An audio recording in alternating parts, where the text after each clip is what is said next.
Toastmasters, fellow Toastmasters and guests. I've chosen 3 poems, and I thought of the workplace, something I said goodbye to. And I don't know how many of you were in the early 90s or late 80s when the computer was actually introduced. And the kind of frustrations we all had at that time. So, this poem is to that era, Abort, Retry, Ignore, by Lucy Blades. Once upon a midnight dreary, fingers cramped and vision blurry, system manuals piled high and wasted paper on the floor, longing for the warmth of bed sheets. Still, I sat here doing spreadsheets.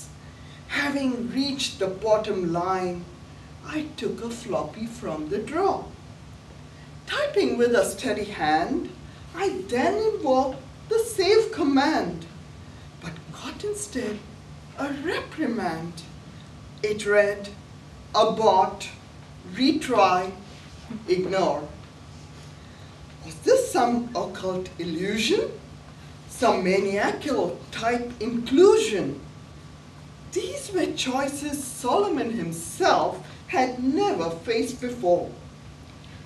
Carefully, I weighed my options. These 3 seemed to be the top ones. Clearly, I must now adopt one. Choose, abort, retry, ignore. With my fingers pale and trembling, slowly toward the keyboard bending, longing for a happy ending, hoping all would be restored. Praying for some guarantee, finally I pressed a key. But what on screen did I see? Again, abort, retry, ignore. I tried to catch the chips of God. I pressed again, but twice as hard. But luck was just not on the cards.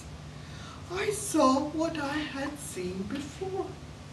Now I typed in desperation, trying random combinations. Still there came the incantation, abort, retry, ignore. There I sat, distraught, exhausted, by my own machine accosted. Getting up, I turned away and paced across the office floor. And then I saw an awful sight, a bold and blinding flashing light, a lightning bolt that cut the night and shook me to the very core. The PC screen collapsed and died. Oh no, my database, I cried. I heard a distant voice reply, you'll see your spreadsheets no more.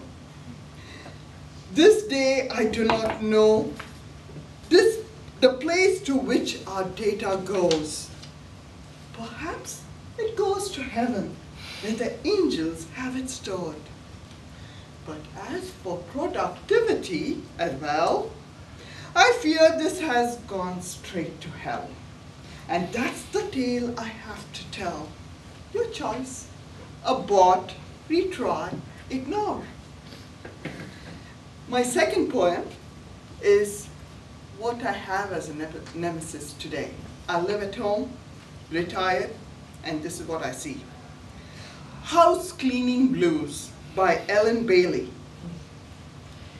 I have the house cleaning blues. I look around and see so much to do. I look at the walls, the windows, and the floors. I see heaps of dust layered like boards. What I need is a good house cleaning crew. But where to get one? I haven't a clue. I asked for volunteers, but none would relent. The community spirit, it seems, had been spent. I could wish for an occasional hurricane. For me, that may not be such a bad thing. I could raise the windows and open the doors and be done with these house cleaning chores. But the hurricanes don't occur where I live. So it's left up to me to clean the script. I have devised a plan to get the job done since I can no longer depend on anyone. My plan is simple, as it can be, one that is not very taxing on me. My walking shoes I will lace up tight, and from this nightmare I will take the flight. The third poem is called Phenomenal Woman, and this is a tribute to Maya Angelou. She died yesterday, so I thought this is apt for today. Pretty women wonder where my secret lies. I'm not cute or built to suit a fashion model's size. But when I start to tell them, they think I'm telling lies. I say it's in the reach of my arms, the span of my hips, the stride of my step, the curl of my lips. I'm a woman, phenomenally. Phenomenal woman, that's me.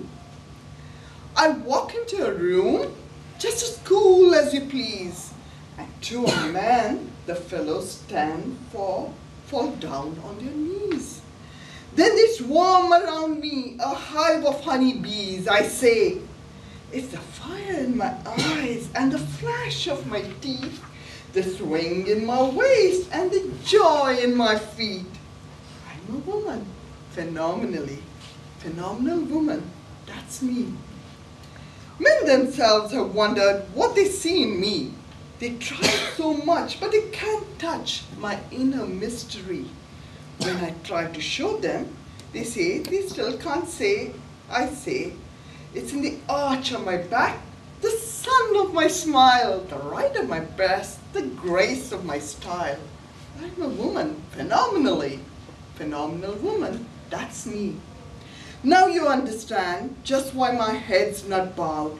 I don't shout or jump about or have to talk real loud. When you see me passing, it ought to make you proud, I say. It's in the click of my heels, the bend of my head, the palm of my hand, the need of my care. 'Cause I'm a woman, phenomenally. Phenomenal woman, that's me. Now,